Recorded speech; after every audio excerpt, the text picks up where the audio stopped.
The following program is intended for mature audiences. A democratic republic of sports.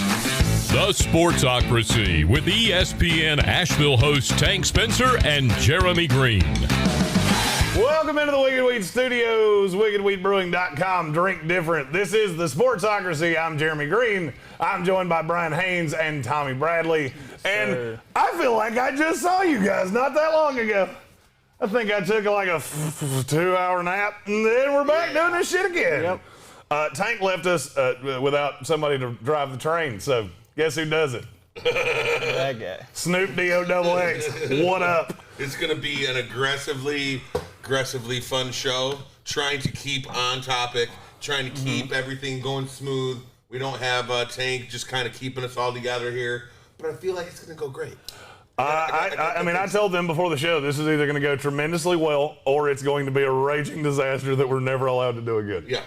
Because we have three of the most opinionated people I know on the screen at the same time. So this should be fun. It's like being in prison with no prison guard and just opening up all the cells and saying, hey guys, there's one sandwich out in the middle of the hall. Just everybody go have fun. I got news for you. If we're in prison, Caleb's in trouble. He's purdy. You the smallest one out there by a lot. Jonathan Welch said, why did we give Jeremy the short chair? Because I'm markedly taller than him, so we had to... Yeah. Well, not markedly, but I'm taller. He likes that chair. I do like this chair. Jeremy likes to sit lower for some reason. I do. I don't like to sit up high because I'm already ridiculously tall. His ogre ass is typically taller than all of us all the time. For a bit of housekeeping, I did want to say today is Thursday, May 13th. Yeah. So it is National Fruit Cocktail Day, Ooh. National Cough Drop Day, and National Frog Jumping Day. So make sure everyone at some point today you go drink your fruit cocktails, you put in a nice lozenge, and you go play leapfrog with some kids in the park. Yeah. Yep. I want to get some of that cocktail fruit. Just make sure if you're going to say that, you don't go to the park to play leapfrog with children. Yeah. Yep. That's how you end up in jail, like we were talking about. Last night, the NFL schedule release came out, and I'm going to be really honest with you. There is a lot of money to be made in NFL future over-unders. Yes. There are some that are just absolutely ridiculous. Did you feel like anybody got a better draw? Just you look at their schedule and go, there's no way you don't make the playoffs. I mean, take out the obvious ones. Kansas City, the Rams. Is there a fringe playoff team that you look at and go, my God, you got some sweet, sweet loving on this schedule? I mean, they're not a fringe playoff team, but I felt like the Browns' schedule was pretty well set up for them to not possibly. I can't see any possible way they go less than 11-6. I would agree with you. The Browns, I think, were done a lot of favors. A lot. And I'm going to be honest with you. Looking at the AFC, I still look at the 7 teams that I've said the entire time are going to make the playoffs. I know last night there was a lot of talk about the Chargers. There was a lot of talk about several other teams. I can't get away from... Go Chargers, go! I can't get away from the Buffalo Bills, the Miami Dolphins, Cleveland Browns, Baltimore Ravens, Indianapolis Colts, Tennessee Titans, Kansas City Chiefs. You tell me how any other team breaks the playoff wall in the AFC. It's going to be tough. I agree. We talked about how there's going to be this massive turnaround in the AFC, and it didn't seem to be much. The only team, the main team I see coming out of that was in the playoffs last year that's not going to make it. Pittsburgh. Is Pittsburgh. But we also saw yesterday with Pittsburgh's schedule release is that their first 11 games, 8 of them are definitely winnable. Yeah. I mean, 100%. Yeah. I mean, the thing to me is I have spent the entire night since the schedule came out trying to figure out who in the shit outside of the 7 AFC playoff teams that I've told you for an extended period of time, who could actually get in other than those 7? I mean, because let's be really honest. This is a no homer Thursday. This is my new favorite phrase, hashtag no homer. Yeah. Let's be honest. It will be on a T-shirt. Maybe a lethal stupidity shirt that makes fun of Willie Taggart. Let's be honest about the teams I didn't just say. And that's the Patriots, the Jets, the Steelers, the Bengals, Texans, Jaguars, Raiders, Chargers, Broncos. There's 7 of those teams I will bet my house do not make the playoffs. Absolutely. Yeah. I think all. I would absolutely bet my house 7 of those teams don't make the playoffs. Yeah. Then you get into that Chargers, Steelers. That's the only 2. Yeah. And I'll be honest with you, the Chargers were done no favors in the schedule because there's a block of games right there they're going to lose. I mean, they're going to start 1-4. Yeah. And I look at the Steelers and just go, you were done no favors because after the bye week, when Ben's arm could have fallen off, that's when you play the toughest part of the schedule. Yeah. I said last night, if you had flipped the Steelers schedule and put week 17 at week 1 and week 1 at week 17 and done that with the rest of the schedule, I would like them for 2 more wins than they have. Yeah. Just simply because it's so backloaded. It's all on Ben's arm. Yeah. Like I like what they did with Najee Harris, but they're a team built for defense, built for running the ball, and then Big Ben hitting the big plays. We just don't know what we have with him. They literally have to look at Ben this year, and I think their offense literally needs to say, if we're throwing the ball more than 20 times a game, we're doing it wrong. Right. And I think they need to save his arm for what they can. If they want a chance of making this run, he's got to be healthy in the playoffs. He's got to be healthy at the end of the season. And if he's throwing the ball 30, 40 times a game for them to make get these wins, they're not going to make the playoffs. 100%. Now I can see a way where if they can maybe save his arm somehow, Najee Harris, they're going to just run him to the ground, right? And they just find a way to limit his throwing. Then they still might be in the playoffs because the front end of their schedule is so winnable, right? That they still could sneak into the playoffs, even if they lose a good percentage of the games in the back end. They could still go like 500, for example, at the end of the year and still have 11, 12 wins. So have you guys looked at the strength of schedule? I am about to look at that right now. The most difficult schedule in the NFL? Pittsburgh Steelers. Number 2, Baltimore Ravens. I feel like Baltimore can deal with it. It's Pittsburgh that I don't. Because the bulk of their difficult games are on the backside. Mm-hmm. So the AFC to me is as easy as it gets. Yep. Mm-hmm. Where it gets a little more interesting is in the NFC. Absolutely. Right. Here's the first thing that popped out to me after last night. I didn't really notice this last night, but the Dallas Cowboys, 9 of Dallas's opponents had a losing record last season. That includes and that's the entire NFC East, of course. There are the Saints, the Bucks, and the Chiefs, but not much else scares you. And again, the Saints are not going to be the Saints that we've saw in the past. I think the Saints are going to be lucky to win 5 or 6 games this year. We're going to get into the Saints. The win total is the win total scary on the Saints is one of the dumbest things that you've ever seen. I'm going to give you 5 free money plays in about 10 minutes of NFL futures. It'll take you a minute to get your money, but you just rake in the money because some of these are stupid. Oh, wow. Yeah, you were reading off a good handful to me this morning that I could not believe. Yeah. Those were I don't know who has been making these lines. They're obviously not paying close attention. They're going a lot off, prestige and what teams have done in the past. Yeah. I don't see some of these win totals if you look at the current rosters. Some of these teams. And again, these strength of schedules are based on last year's records.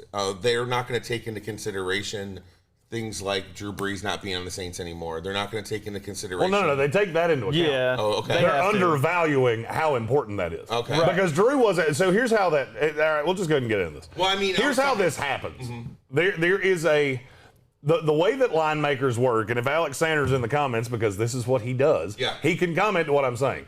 The objective of a line is to get equal action on both sides of the number. It does not mean that's what Vegas thinks.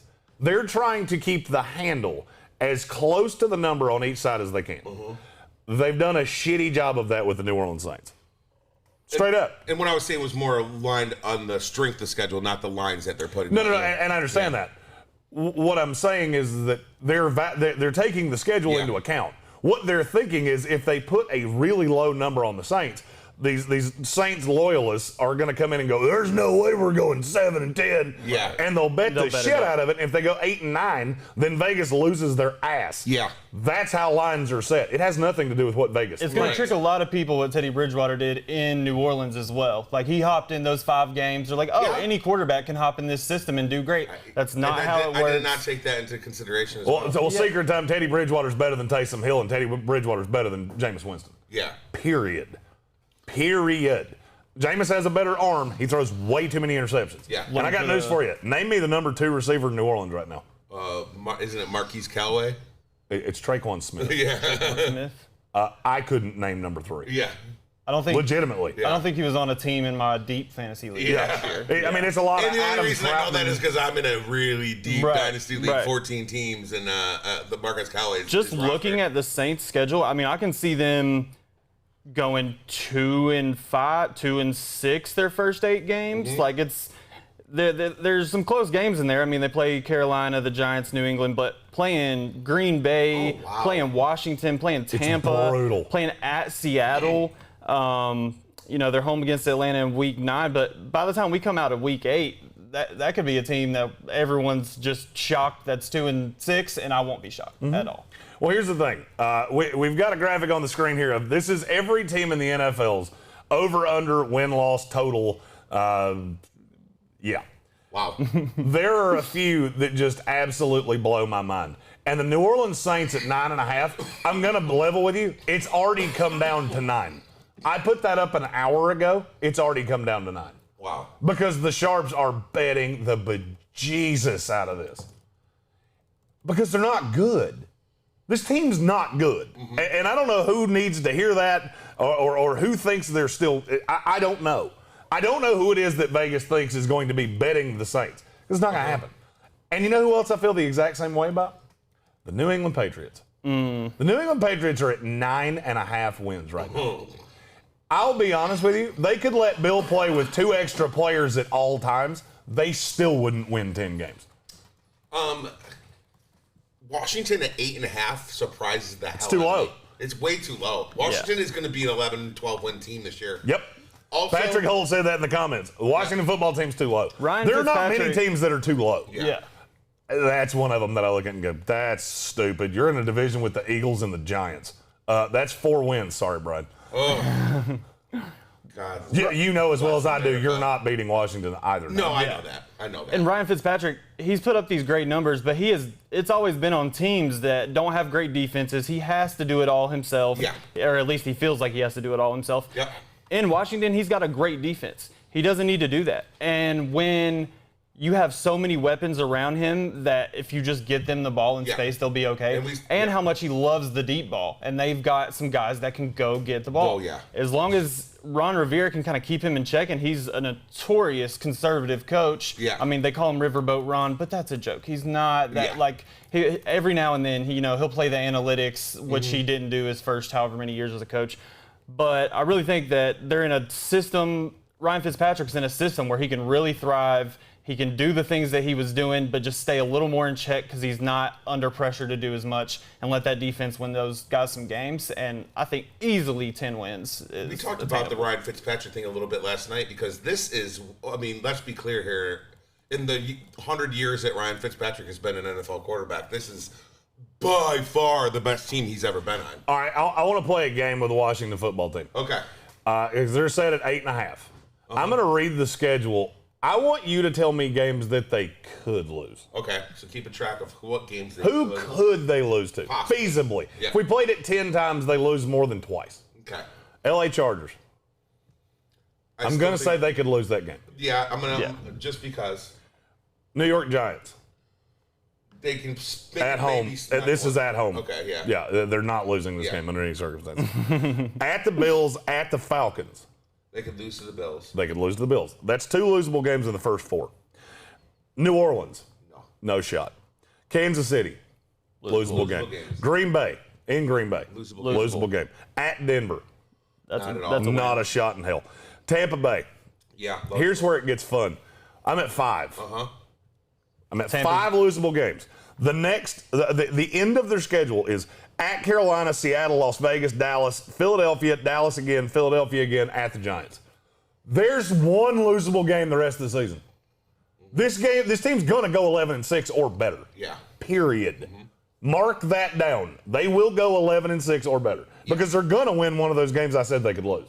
Yeah. Yeah. Straight up, they're that good. This defense is that good. I mean, that's saying with the 5 losable games in the first half, I mean, that's saying if they lost all 5 of those, they still could lose 2 more of the last half of the games that we think are all winnable games except for 1. So, I mean, it seemed a little crazy. I just don't know what was happening when that idea was made because Is there just lots of down talk on this whole Fitzpatrick at quarterback thing? Because this team is loaded. I mean, that's one that doesn't make sense to me. Yeah. Because here's the thing: you add Curtis Samuel, who's familiar with Scott Turner and Riverboat Ron and all of these things. That's been an undersold part of this.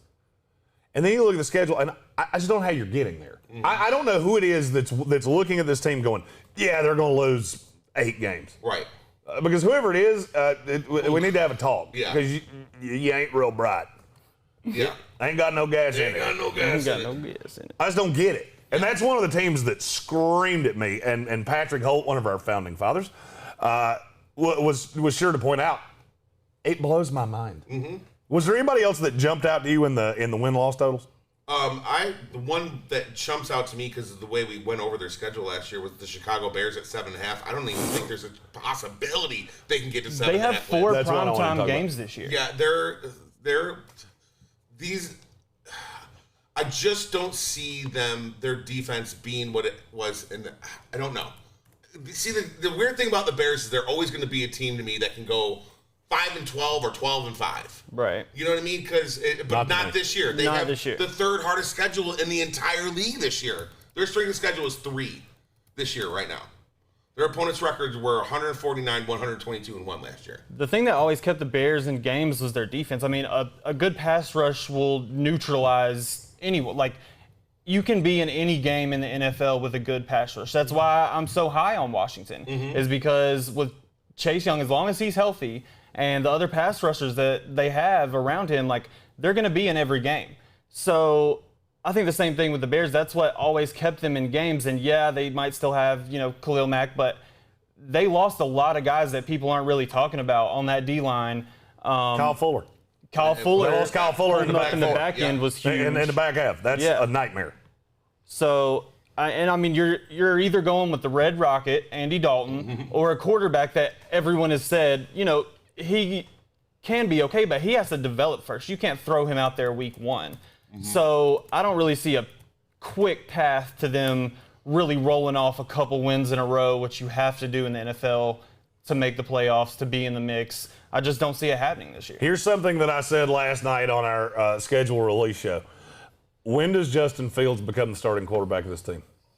Look at the schedule and tell me when they could legitimately do it. Tank said week 1. I don't. Here's the thing. As I've thought about it, it's week 1 or not at all. Yeah.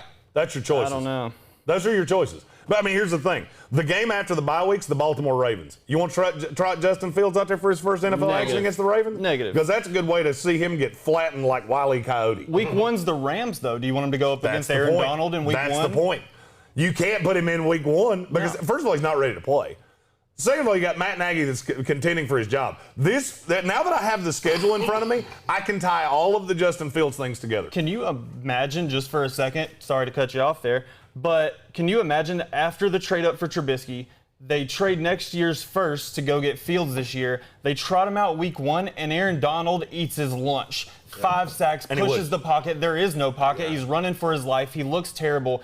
Can you imagine the narrative that's going to be out there about the Bears and their front office and the way they've been trading up for quarterbacks and just completely crushing their careers? There's literally, the way I look at it here is there is one little stretch of games, and it would be after week 1 against the Rams, and that just seems like really early to put them in after one game. The Browns are week 3, though. Where they play the Bengals, and then they play the Browns, but then they play the Lions and the Raiders after that. So that is a 4-game stretch where you play one really, really good defensive team.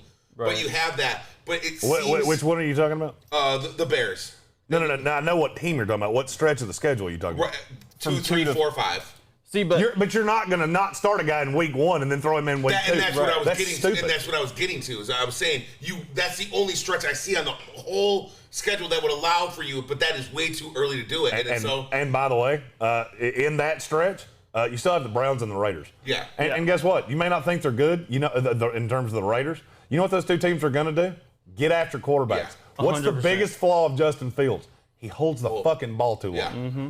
I've looked up this schedule up and down. I have gone through this with a fine-tooth comb. There is one spot, and there's a massive problem with it. Okay.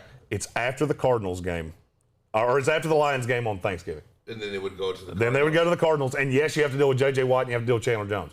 I got news for you. Matt Nagy's not going to be the head coach of this team by that time. If there's one thing I learned from the schedule release last night, Matt Nagy will not make it to Thanksgiving. Mark it down. Is that Ryan Pace along with him, or is Ryan Pace got to kind of get Doesn't matter. Yeah. The GM's not going to be able to do anything on field during the season. Yeah. Ryan Pace will not make it to next year. Yeah. But in terms of things happening day to day, you got Matt Nagy will be fired before they play the Lions on Thanksgiving. And they're going to be in the spotlight. Like all the normal teams you would think have, the 5 primetime games.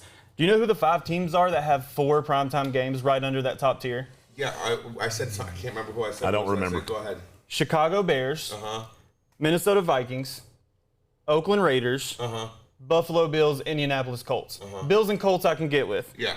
Why you would have the Bears, Vikings, and Raiders with 4 primetime games, I don't know. With all the narratives out there about these other teams, but I say that to say the Bears will be under scrutiny. They are going to be on primetime 4 different times this season, and everyone's going to have a close-up view of this experiment with Justin Fields. If Andy Dalton's doing terrible, they're going to be calling for Fields. Yeah. If Fields goes in, especially in the first month of the season where he's facing Myles Garrett, Aaron Donald, he's not. He's not. I don't see a way they do that. But then, they don't have the easiest schedule. There's some tough pass rushers in here as I look throughout. Towards the back end of the season, I could see, maybe week 12, week 13 getting in there. But maybe after the Packers game, the Vikings, Seahawks, Giants, Vikings run, that may be the only thing. I just hope Nagy and Pace don't put him in too early trying to save their job. They're not. And that's what you just said is exactly why I condemned this pick when they made it. Because if they want to save their jobs, the best starting quarterback week 1 for the Chicago Bears is Andy Dalton. And it's not close. No. It's not even close. If you're trying to be as good as you can be right now, Andy Dalton's the right call. And I got news for you. If you start Justin Fields week 1, which I don't think is going to happen, I think if you play him at all this year, you don't have 2 consecutive games at any point against 2 teams that don't rush the passer well. You will flatten this kid in no time. Yeah. I have never been so sure Justin Fields is a bust as I am right now. Looking at the Bears' schedule going, nope, not a snowball's chance in Atlanta that he is worth a shit against this. Because there's 2 paths here. Either he starts too early and you're going to give him happy feet, which he already has. Or he's going to sit on the sidelines and just have a camera in his face and have reporters in his face going, oh, when do you think you're going to get the job? And eventually he's going to say something stupid. And then he's going to have to learn a new system a year from now. That's the 2 alternatives. We've already seen his terrible poker face. You saw him get drafted. Oh, yeah.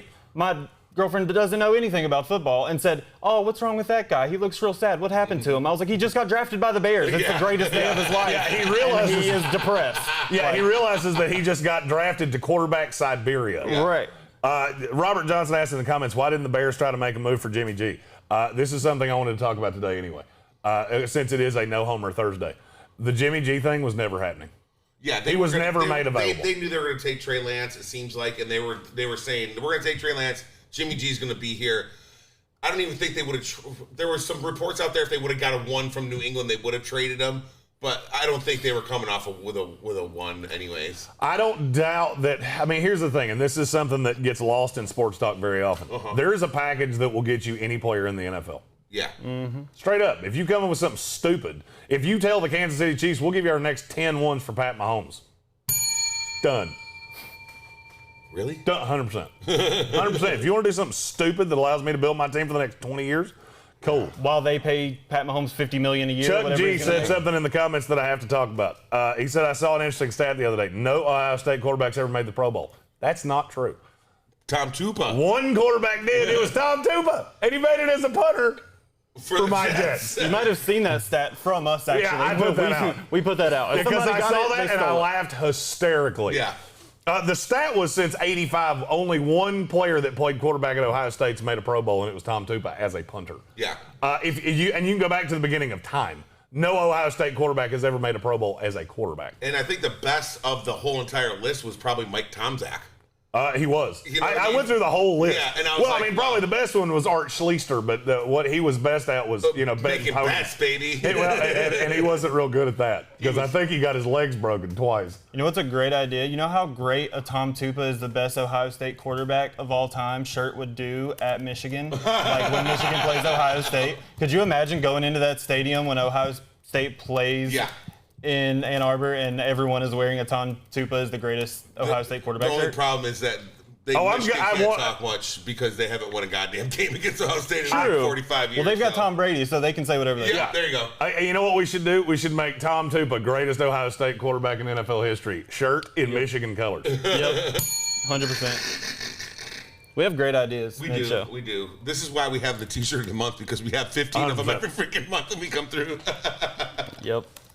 Yeah, I mean, oh God, there's other than that, there's some teams I think everybody else I can see them being around the same as that they are. I mean, there's not a whole lot that jump out at me other than a couple that we've talked to. Is there some ones that you have seen that jump out at you that we haven't spoke about yet? As far as the lines go? Good or bad? Either way, I guess. There are several teams that jump out at me. Okay. The Arizona Cardinals is one that screams off the page to me. Okay. At 8.5. I don't in any way see how they don't win more than 9 games. Yeah. We talked last night. And that's not even breaking down the schedule. Yeah. Somebody in the comments last night asked, how in the world do 3 NFC West teams end up with 11 wins? Because they only play each other 6 times. Yeah.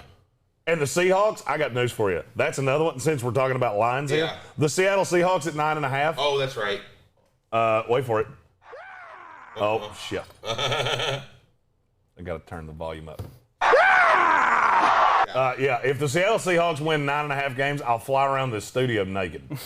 We looked at it last night. It was really bad. Like, we were looking at it, and there was we were having trouble coming to 5. I struggled to get to 5. 5 because wins. I don't know they're going to beat anybody in this division. Mm-hmm. And the only reason they're going to do that is Russell Wilson's going to be yeah.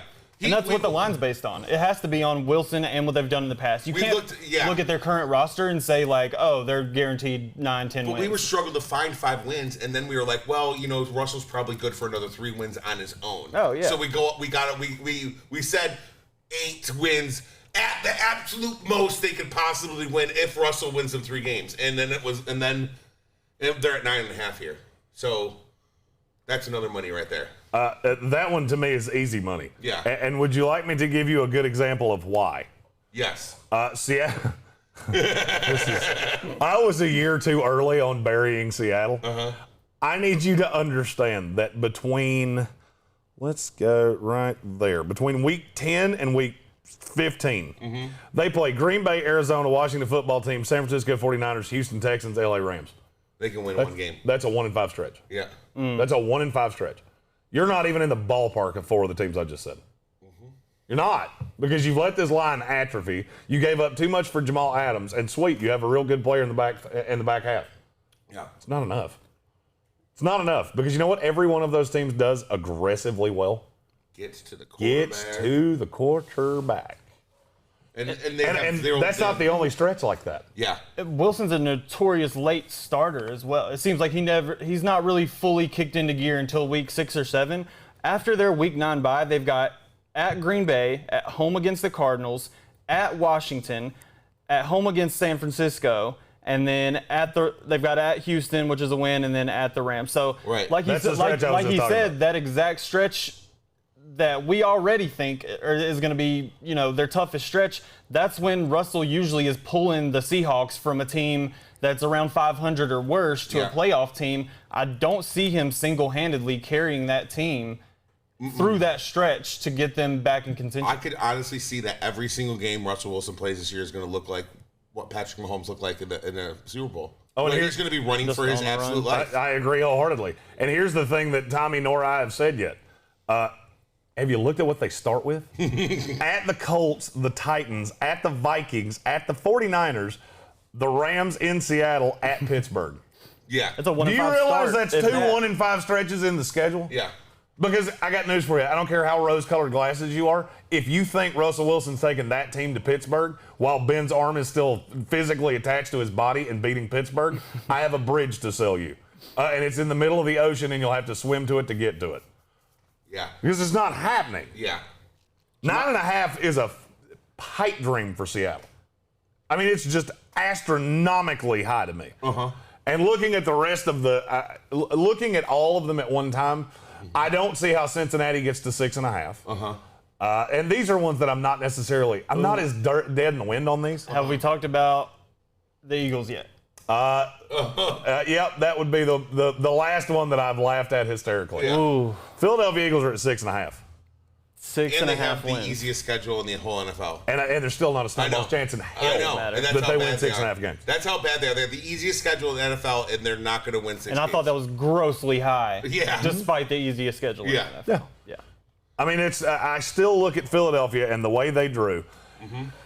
Philadelphia is trying to tell you they don't believe in Jalen Hurts. I've said that for months.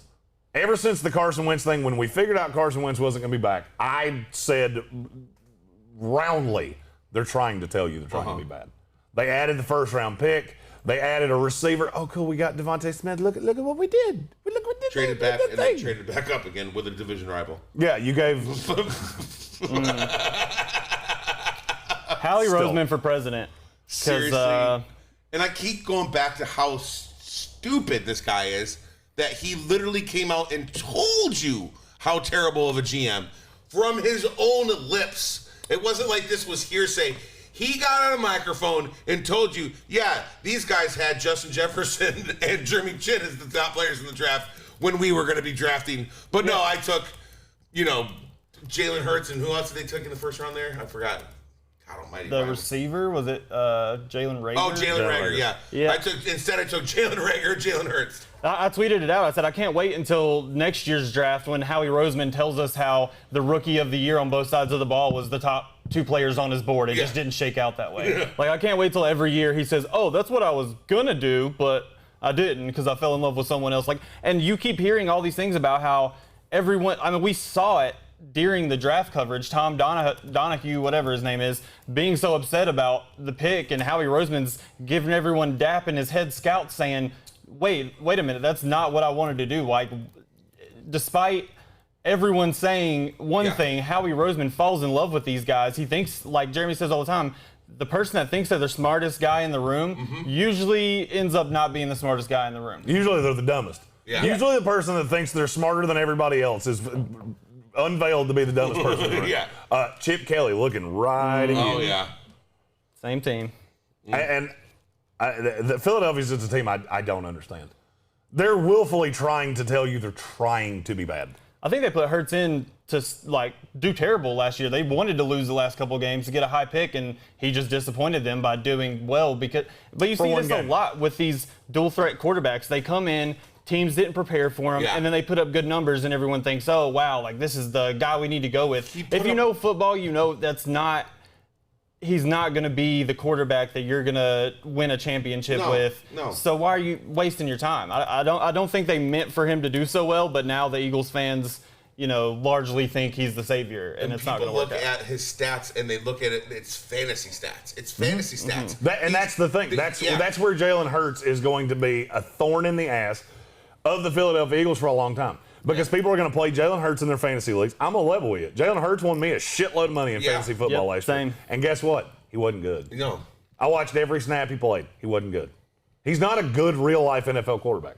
However, he's good for your fantasy team. And that's going to snow people. It's the Cam Newton effect. Cam Newton was not a good NFL quarterback from after 2015. Yet, he ran so much and scored so many touchdowns, he was good for your fantasy team. So he's a good quarterback. Because that's what people have, the attention span of fucking hummingbirds at this point, which still aren't real, by the way. No, not at all. Nope, hashtag birds aren't real. So I'm going to list out the first 7 games of the season for Philadelphia. You tell me it's so gross. If they can win one of these. They're playing at the Falcons. Nope. They're playing the 49ers at home. List all of them. Yep. Just go. Yeah, okay. Stream of content. Cowboys, Eagles, Chiefs, Panthers, Buccaneers, Raiders, Lions, Chargers, Broncos, Saints, Giants, Jets. There's no win there. I was talking about to week 6. Well, and really week 7, because I don't think they can go to Las Vegas and win. So, and then maybe the Lions game, week 8, is the only one I'm looking at where they could possibly. I don't know that they're better than the Lions. Because I'll be honest with you. You're high on the Lions. It's not that I'm high on them. Well, it's higher than most people. Yeah, exactly. I don't think they're as bad as everybody else seems to. Because I think with Dan Campbell, the thing about having a coach like old Big Lebowski himself is people like that don't lose well. Yeah. No. Dan Campbell is not accepting of losing. Yeah, he's not. And guys are gonna. Yeah, everybody made fun of that introductory press conference with him. You know what I heard around the league a lot when Dan Campbell got hired? This is a dude that you're going to get the most out of a lot of players because they're going to look at him and go, I want to run through a wall for that guy. Players love them. Yep. If you don't know football, you might have thought he was a little off. If you know football, he's going to be a hell of a coach. And they're building it the right way. Like, getting Penei Sewell was huge steal. Don't know if they even imagined that they could get him. But they're building it out in the trenches with a coach that knows you win football games in the trenches. He's got the right personality for Detroit. He's got that hard-nosed personality that they're going to love. That team's going in the right direction. I don't know if I'm as high as Jeremy as far as this year on their win total, but I do understand that, Jared Goff has experience in big games. They don't have a ton of weapons for him on offense, but, if you've got a coach that players believe in, if you're building up the trenches the right way and can control the line of scrimmage, I can see a path to them winning more games this year than everyone thinks. Yeah. The number in Vegas, I would still take the under because they're at 5. I think 5's too many. We said that we thought even with being, but we've been talking about the Lions being a 1 or 2 win team, and then we were going through it last night. And we were like, man, there's about 5 or 6 wins possibly in here. So we were right about that. Dan Campbell's not the type of coach to let them take any games off. Try to play for a position. They're going to try to win every game.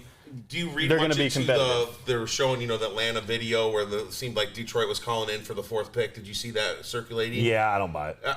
And I'm glad if it was happening, I'm glad it didn't happen because it worked out pretty well for both teams. I think they were where they needed to be. There's a narrative going around in the NFL right now that I do not understand. Okay. And if you had told me a year ago that I would become an apologist for the quarterback I'm getting ready to talk about, Lamar Jackson. Yep. Let's see. Who's the other one? There's another quarterback that I've all of a sudden become an apologist for.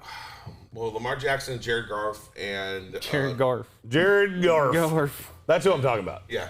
Where has this narrative come that all of a sudden Jared Goff is A.J. McCarron? Yeah, I mean. Where in the fuck did this come from? He went to a Super Bowl. He started in a Super Bowl.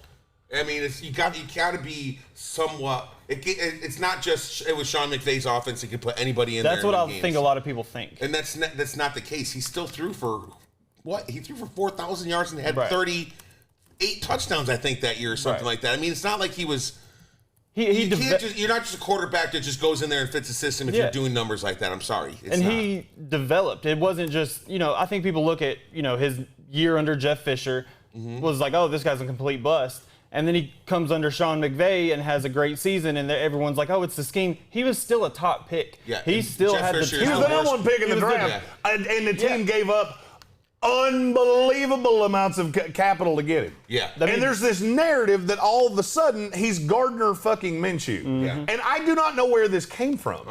The hate on him, and that's something that I have to preface all the time because I'm given a lot of flack for being a hater. Yep. Oh, you're just a hater. No, there's a role for everybody. Yeah. And what I'm commenting on 9 times out of 10 is where the way that people look at how do I say what I'm trying to say?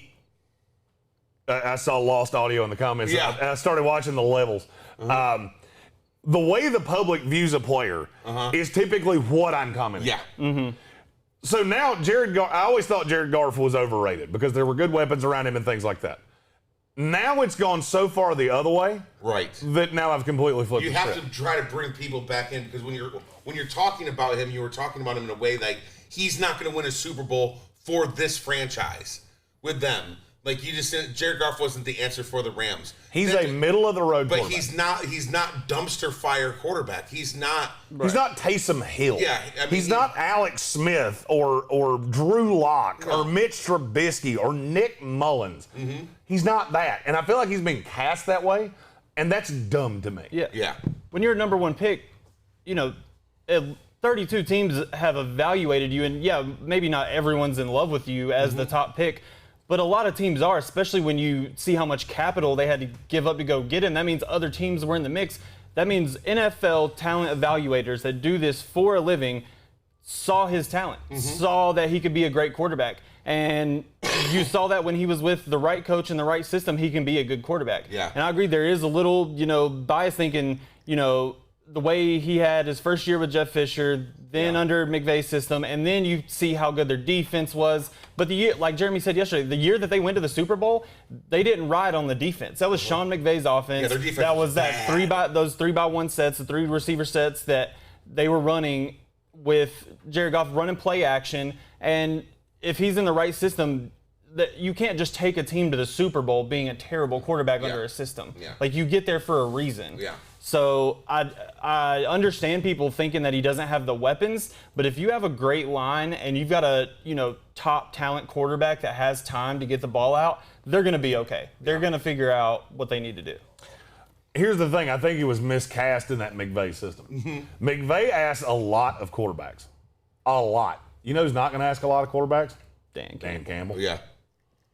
I mean, there's Anthony Lynn. He's not going to ask a lot of quarterbacks. You want to know why Justin Herbert looked so good last year? Because not a whole hell of a lot was asked of him. You had Eckler. You've got all these moving pieces. All these things are going to happen. And you know what Jared Goff is, has been, and always will be? Real accurate. Yes. Think about what I just said. He's real accurate in a system that's going to be predicated on running the ball because they have, 10 running backs now? Between DeAndre Swift, Fat Jamal Williams. Yeah, Fat Jamal Williams, baby. There's another one. Hell, they just let go of Kerryon Johnson, of which Philadelphia Eagles, you did one thing right. I'll give you that. Yeah. Now the Philadelphia Eagles have 45,000 running backs as well. Well, they have 2. It's Miles Sanders and Kerryon Johnson, and then a bunch of dudes. Well, they drafted Kenneth Gainwell, which is pretty big. Oh yeah, I forget they do have Gainwell. Yeah. Hey, maybe they'll run the veer.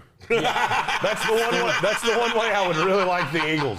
Maybe they'll run the triple option with Jalen Hurts. Honestly, they could do 4 running backs in the backfield. Run the Army offense and don't ever let him throw. Yeah. That would be tremendous. That might be the best way to go for them. Honestly, you're not wrong. I know. But I just look at everything with the Lions and go, you do realize they're not going to ask him to do a lot, right? Right. He's going to be asked to not turn the ball over.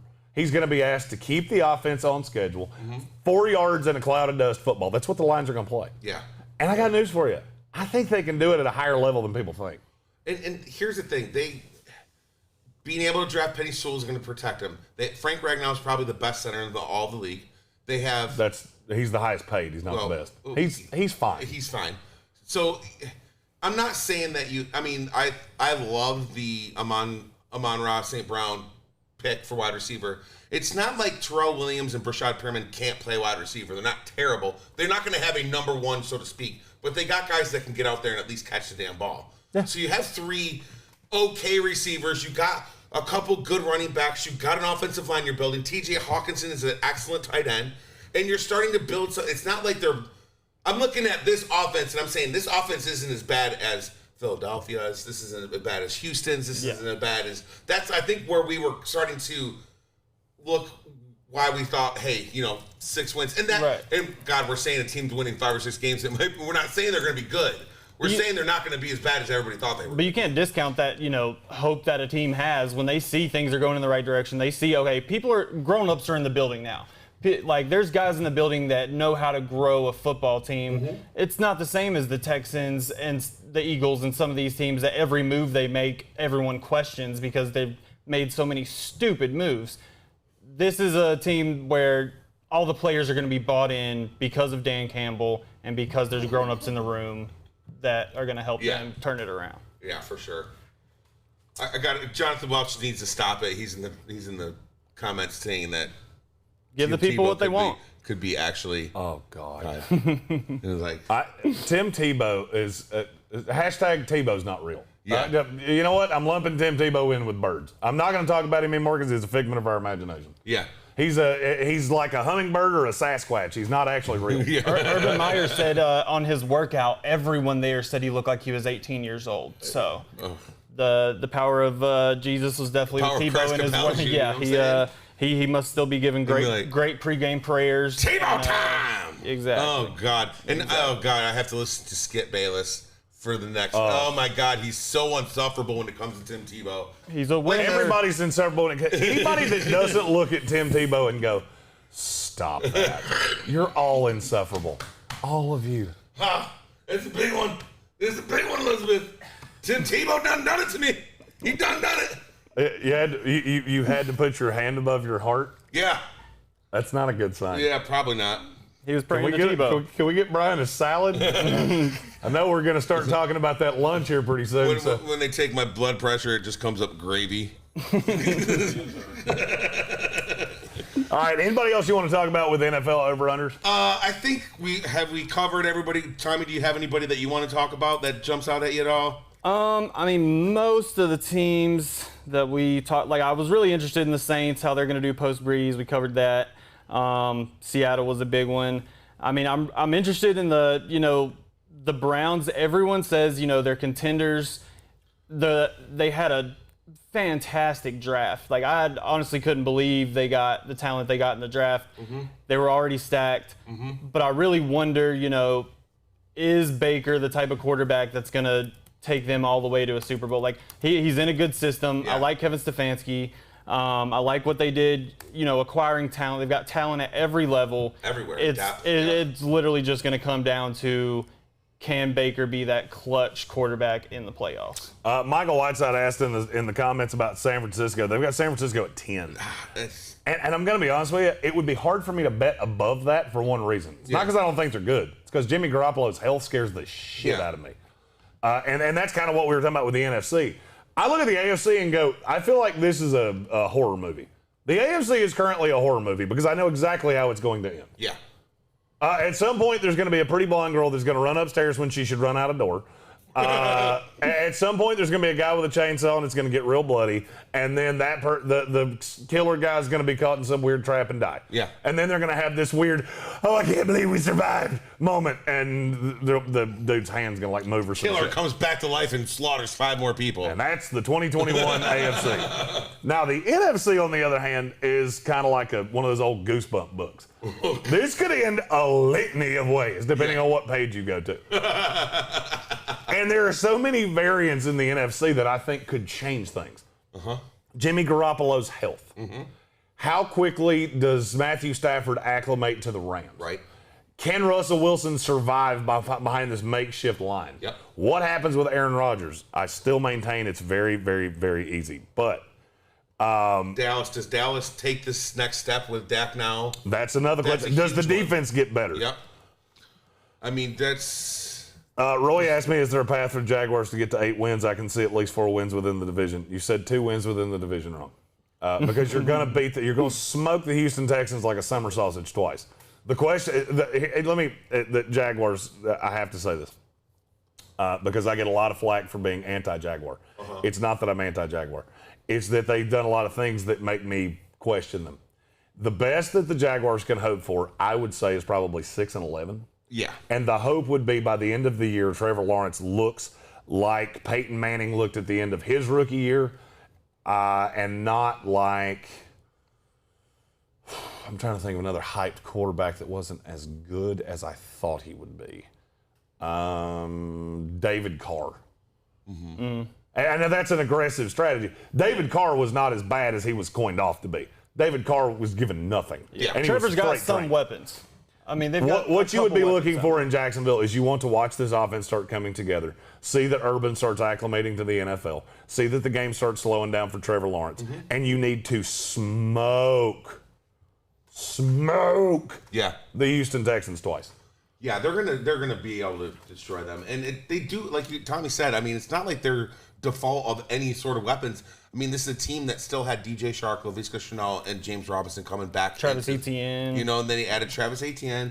I don't know what they're, the tight end situation's a little shaky, obviously. Oh, yeah. But they've got Manhurts to help with the line, because the line's not going to be great. So. And Luke Fackrell, Fackrell, yeah. I mean, so they have some decent weapons. This isn't a expansion team. so to speak. Right. You know what I mean? I look at the Houston Texans like they're pretty much an expansion team. They are an expansion team. Yeah. The Houston Texans are freaking brutal. It's so bad. But before I went down a rabbit hole, and I apologize when you see the three of us on screen. Yeah. There's going to be a lot of rabbit holes because this is the ADHD hour, and we do get distracted by comments, shiny things, flying objects, and food. Yeah. Yep. All of those things will completely steer our attention away from what we're talking about. 100%. But where I was headed with the NFC is there are so many variants. I don't feel like there's variants in the AFC. No. Matthew Hoffman in the comments said, can Cleveland bank on Baker? Yeah, because of what's around him. Yeah. Baker Mayfield at this point is basically a 16-year-old driver that's being asked to park a Maserati because everything around him is perfect. All you have to do is not flatline the gas pedal and run this thing into a light pole. Yeah. That's it. You don't have to be great. Hell, you don't have to be good. But you just have to not be terrible. And that's it. That's the thing. It has happened before. It has happened before. What was the win total for the Cowboys? 9.5. 9.5. Which is such a hard number for me. Because I have been burned by the Dallas Cowboys more often than I have been burned drunk cooking in my life. Jeremy said they're going to the Super Bowl last year, and he's never going to live it down. It's impossible. That whole division, like every year that you think someone's going to pull away, everyone ends up at 500 and somehow making the playoffs. Here's the thing. Washington's improved. The New York Giants are improved. Dallas has improved. The Philadelphia Eagles are worse. But how improved are the Giants? How improved is Dallas defense? We know where Washington's going to be. And those are the questions. I mean, Dallas's offense was on fire last year before Dak. Yes. I had him as my fantasy quarterback, so I was paying close attention, and they were doing great. But I heard Jeremy say, they can't stop anybody, and they got Micah Parsons, who's a fantastic talent, but linebacker is not a position. I mean, when you have a generational linebacker, it's great, but that's not really equating to winning games right now in the current not like NFL. A shutdown you need pass rush, which they've been struggling with for a long time. They're pulling guys out of probation, like Randy Gregory, all these guys, to try to get a pass rush and manufacture one without drafting pass rushers. And they're doing the same thing on the corners. And you can't do that in today's NFL. It's all well and good that you've got some great linebackers, Jalen Smith, Micah Parsons. That's wonderful. They might have the best linebacking core in the league, or one of the best. But those guys aren't going to cover on the outsides. And they might every now and then get to the quarterback, but it's not the pass rush you need pushing the pocket on these great quarterbacks. The only thing I could say about that is Dan Quinn is a severe upgrade from Mike Nolan. And it's drastic. And Dan Quinn's going back to what he's supposed to be. Yes. Dan Quinn's one of those people. In life, you have to know what you are. Yeah. If you're the best computer programmer, it doesn't mean you can run Apple. Yeah. Some people aren't supposed to be ones. Some people are supposed to be threes. And that's what I think Dan Quinn is. Yeah. And then there's people like me that are fours, but we're real funny. And we're closers, baby. Coffee's for closers. I'm a soft 4, but I'm real funny, which makes me a soft 5. Just want to take a second to say, we have a ton of people in the watching right now. We appreciate it. Go ahead and hit that blue thumbs up button for us. Like this video, it does something and it helps us out and all that. Yeah, stuff. and anything you would.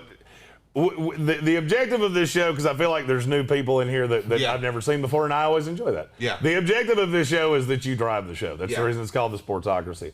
Over the course of the next few weeks, we'll be putting out fan polls that will drive our content. You'll be able to pick what we talk about. The other thing I wanted to talk about, since Kevin Vick chimed in something about Alabama, we will be starting college content next week. Oh, cool. So we haven't done a lot of college football content. For me, I have to start watching college football tape anyway. Yeah. Because I've got a website to produce for August 1st. NFL draft. So if you are one of these lovely people that's been in our videos, been in the comments, all of those things, feel free to shoot me who your college team is, and we can start with your team. Right. I'm not going to live group of 5 conferences and things like that are probably going to be done together. So if it's an Appalachian State or somebody like that, if you want us to do a specific video, just let me know. We'll totally do it. It might take a little more. We'll just do a little bit of research. It might take a little more legwork. Yeah. We've got the. I'm watching tape on those teams anyway. Yeah. It's just we're trying to figure out the sweet spot of what people want and things like that. That's why this is the Democratic Republic of Sports. So if there's a topic that you don't like, you have the absolute ability to voice your opinion and drive the content moving forward. Yes. I have to give Tommy the opportunity to voice his concerns about, or not even his concerns, his aggressive anger to Teddy Bridgewater. Yeah. Oh, goodness. Teddy Bridgewater comes out yesterday, and I don't know that I read this the same way that Panthers fans have, because there's been a lot, with us being in a Panthers market, being in a Panthers affiliate on ESPN Radio, there has been a lot of, Teddy Bridgewater killed Joe Brady, and he killed the Panthers, and I didn't necessarily hear it that way. I feel like it was, hey, maybe I was a little disrespected, so I'm going to air my grievances in the media. I didn't feel like it was a killing of the Panthers. Tommy had a little bit different take. Tommy, take it away. All right. So I read the article, first impressions, I was a little heated. Talking to Jeremy this morning, came down a little bit, but here's my thing on Teddy Bridgewater. No one was going to pay him $63 million over 3 years to come be their quarterback last year. There were some people interested in him. I don't think anyone believed in him that much. Number one, I don't trust any quarterback that wears gloves 24/7. Not a fan. You don't look like you're a great quarterback if you've got to wear gloves when it's sunny and great weather out. But I rooted for him either way. But my thing is, these guys, Joe Brady and Matt Rule, they were in their first year as coaches. It was during a pandemic. They had no offseason. And every week the rules were changing as far as what you could do as a coach and for these practices. So his thing is, he came out and said, for Joe Brady's growth, they need to start practicing red zone and 2-minute more. My thing is, what is Teddy Bridgewater, outside of, his 5 games with the Saints, done to show that he's a successful quarterback? Matt Rule and Joe Brady came in there and completely, when no one else did, said, I believe in this guy that he can be a starter. He can run this offense. He can be efficient. He ended up with a 0-8 record on game-winning drives. Okay, he was 0-8 when he had the ball coming down the stretch to win the game. He had a 41.7 QBR in the red zone. He completed 58.5% of his passes in the red zone compared to 69% overall. So the offense wasn't the problem. Joe Brady put him in a position to do well in that offense.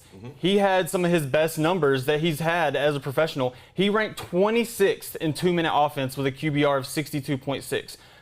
As a Panthers fan, I watched every week, and I saw Matt Rule say, the one thing we've got to work on is red zone offense, red zone defense.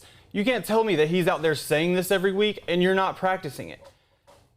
I think that they are really good evaluators of talent, and they looked at him after the year and said, you know what, we're going to eat 7 of his $10 million bonus. We're going to eat 17 in dead cap. We're going to get rid of him for a 6th-round pick and go with a quarterback that's 13 and 25 as a starter because we believe in his talent more. Yeah. So I think Teddy, there's a shiny thing, over your sink in your bathroom. It's a mirror. Look at it. Yeah. Look at what you didn't do last year. I watched every game, and down the stretch, you never felt comfortable with Teddy. He got happy feet. Granted, he didn't have, the best line, but he had great receivers that bailed him out a lot of the time. There was so many 50-50 balls that Curtis Samuel and DJ Moore came down with and made Teddy look better than he played. He did not play good last year. And he got, Brian McFadden came out and said, you weren't treated fairly. I'll come out and say it if you won't. You weren't treated fairly in Carolina. Teddy Bridgewater got $31 million for 15 months and then got shipped to go start for another team. Yeah. I'm telling you right now, if this show paid me $31 million across 15 months and then sent me to Denver to do the same job, I would fly back every day to do their laundry, to wash their car, to cook them dinner, whatever they need. You can't say that you weren't treated fairly when they gave you more money than you've ever made in your entire career combined, gave you a platform and put you in an offense to give you a high completion completion percentage with great receivers, then shipped you off to a good, if not better situation, and then you come out and start talking about these coaches that invested in you when no one else would. Yeah. I understand he didn't flame the Panthers, he didn't, say a bunch of stuff, but it's underhanded. You're basically saying that these guys don't know what they're doing. Yeah. If you say an NFL coaching staff doesn't practice red zone in 2 minutes, you're saying that they shouldn't be NFL coaches. Yeah. That is what you win on in the NFL. And right after he said they don't practice it, he said, okay, well, you do 15 live reps on a Saturday. Last year was coronavirus. Yeah. They couldn't practice that often. Yeah. They had to spend hours doing testing before they were allowed to practice. They gave him a platform that no one else would, paid him what no one else would, and he thanks them by going and saying, oh, I don't want to be the guy to say it, but if they want to succeed, they need to do the things that every team in the NFL does, because I know best, because I'm Teddy Bridgewater and I'm a great quarterback. And what the thing that bothered me the most is that it was really strange coming from Teddy Bridgewater, because all things would point to him never doing this. This is what you've said about Teddy Bridgewater his whole career. He's a great guy that you want in the locker room. That he's just a solid human being. He comes and does what he's got to do and he goes. I don't know if maybe he was a little bit, because it kind of maybe seems a little bit like they were coercing him into this kind of discussion a little bit, maybe. But the thing is, when you say things like that, you can't. And you said it this morning, Tommy. Joe Brady's not going to be getting interviewed for freaking jobs if people think that he's not doing, the 2-minute drill. If he heard he didn't practice red zone, no one would know that. And people would know that this isn't something that's just new. Right. And only Teddy Bridgewater knows that this is the only, this is some sort of secret. Yeah. He wouldn't be getting these things. It's just a little bit underhanded. Now, here's the thing. I do believe that Teddy was I'm not saying he was treated wrong, but it was a little bit weird. When they came out at the end of the season, the whole, Teddy's our quarterback for now kind of situation always tends to lead to a uncomfortable. I'm not going to say he was treated bad. It was uncomfortable for a little bit. You know how to fix that? Play better. Yeah, exactly. I mean, if they could have, there were several games they could have won last year, I felt like. And if he won those games, then we were not having this discussion. They're not trading for Sam Darnold. They're keeping him and they're going for it. It's a results-based business. Yeah. He's come out and said, there's things I could have done. I didn't play as well. David Tepper has set the environment in Carolina. No excuses. If you don't do well in the 1 year that you're there, you're gone. I don't care what your contract says. We're trying to make a Super Bowl contending team, and we've got to cut the fat every year. We've got to cut the bottom 10% every year. If you're in that many close games and your quarterback is 0-8 and doesn't help you win those games, he's got to go. And it's a business. And you can shake hands at the end of the day, said, we tried, we invested in you, all those things. It didn't work out. Best of luck at your next situation. We gave you a ton of money and a great completion percentage so that someone else can believe that you're a starter. Good luck with everything.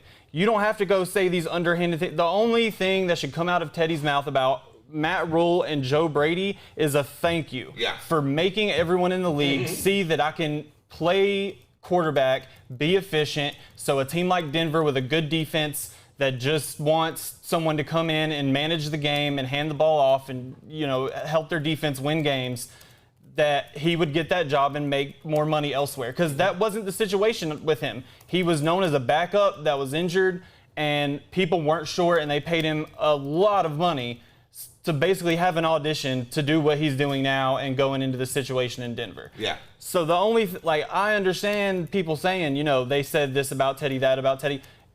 Was any of it wrong? No. If you're 0-8 in game-winning drives, they're not wrong. Yeah. You didn't help the team win games when you should have. And I'm telling you right now, with his high completion percentage, a lot of it was, mesh routes across the middle to, little dumps to Curtis Samuel. I know he didn't have Christian McCaffrey, but I've seen so many plays where Teddy threw it into traffic and DJ Moore and Curtis Samuel and Robbie Anderson had to bail him out, or they were easy passes that Robbie Anderson took 80 yards because he's a great receiver. Yeah. We didn't win because of him, but we did lose because of him. So at the end of the day, you have to thank them for what they did for you, giving you that opportunity, and move on. Yeah. Don't bash this team with a first-year head coach that didn't get a fair chance last year. Reach. Wait for it. Good. Let the hate flow through you. Sorry. Here's the thing. Had to get it off my chest. That's what this is here for. Exactly. I mean, here's the thing. I look at the Teddy Bridgewater thing a little bit differently, and I guess I'm looking at it from the perspective of a Jets fan. Because we've disrespected a lot of quarterbacks over the years. Yeah. Like the one you're starting right now. I've seen a lot of quarterbacks handle things with grace. Sam Darnold handled it perfectly. This is Teddy Bridgewater trying to get something off his chest. I need you to think about something with Teddy Bridgewater, though. And just hear me out on Teddy before you throw him under every spoke of the bus. Okay.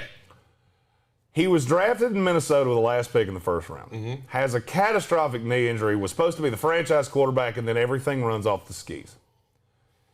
He leaves Minnesota. He winds up with the Jets. He was good with the Jets in a preseason. It just so happened it was the year we drafted Sam Darnold. Then he gets shipped to New Orleans. Then he winds up in Carolina. He's never really felt like anything was his. And now, you know what, on his fifth team in 5 years, I think he's just a little tired of it. Yeah. And he feels disrespected, and he feels slighted, and he lashed out. I will bet you $1 to a donut. And I'm solely saying this based off what little knowledge I have of Teddy Bridgewater, because he wasn't really in Charlotte long enough for me to get to know him that well. He was at Louisville in college, so he didn't have enough. Louisville's, for some reason, one of those schools that's kind of pushed away from the rest of the ACC. Yeah. So even though we work for a Carolina affiliate, I don't get a lot from them. So I'm not claiming to say that I know the guy intimately. What I do know is that he has been a hell of a soldier. He's been a hell of a person through a lot of adversity. And I think he lashed out, and if given the opportunity, he would probably take it back. Yeah. Honestly. I think he was asked a question, it pissed him off, and he just said what came to his mind. That doesn't strike me as what Teddy Bridgewater is. And I feel like he's taking a lot of heat today. I've heard, and maybe it's because we work for a Panthers affiliate, I've heard a lot of Teddy Bridgewater anger over the last 24 hours. Yeah. And I'm just, the only thing I'm saying is put yourself in his shoes. I agree with Chuck G totally. I prefer players to keep things in-house. I agree with that wholeheartedly. Here's the thing you have to remember. That's not his house anymore. Not anymore. That's not his house. But now he's in Denver. You traded him away. They asked a question about Carolina, and I'm gonna bet with you, just knowing being a type A personality myself, to be a quarterback in the NFL, you better be a type A or you're gonna be a type unemployed. Yeah. I would wager he's just tired of hearing it. And he was asked the question and he went, fuck, I'm in Denver and I'm still getting asked about Carolina. Yeah. Just like Tommy saying he needed to get it off his chest. I feel like that's what Teddy Bridgewater did. Yeah. And this was not a crucifixion of the Carolina Panthers. You want to see crucifying a team? Just Google what Brett Favre said about the Jets. That's crucifying a team. And my thing isn't so much, sorry, Brian. Okay. As far as what Jeremy was saying, we talked about it this morning, and I completely understand what he's saying. And my thing is, if they would have came out and said, you know, something about Teddy's personality or his will to win or his, you know, camaraderie with his teammates in the locker room, I understand it. But all they've ever said is Teddy's a pro. We love him. We loved him in the locker room. You know, he's a warrior. He's battled back from this injury. And I completely understand that, and I've supported that. And I've supported Teddy all year last year. And I do hope he ends up in a situation where he can develop. My thing is, they didn't talk about him as a person in any way other. Still, even yesterday, after the things he said, Matt Rule said, I'm disappointed that he thinks that we don't practice the right way. And he said these things, but I think we practice, you know, great, first of all. And secondly, I'm never going to say anything bad about Teddy because he was a pro and we loved having him here. Mm-hmm. We were the guys that took the chance on him, knowing how good of a person and player he was. And we, you know, invested a ton of money and a ton of capital and everything into Teddy being successful. It didn't work out. We gave him the platform that no one else would. Mm-hmm. We paid him what no one else would. This is not on him as a person.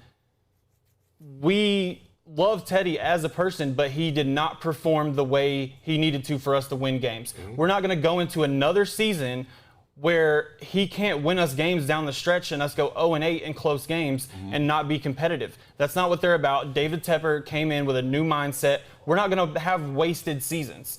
So we're going to shake hands, agree to disagree. We're going to ship you off to a situation that, to be honest, I don't think any of us could pick a lot better situation for Teddy to be in, where he has a chance to be a starter. Yeah. And All I'm saying is, nothing against Teddy as a person. He's a warrior coming back from the injury he did, and I wish him all the success in the world.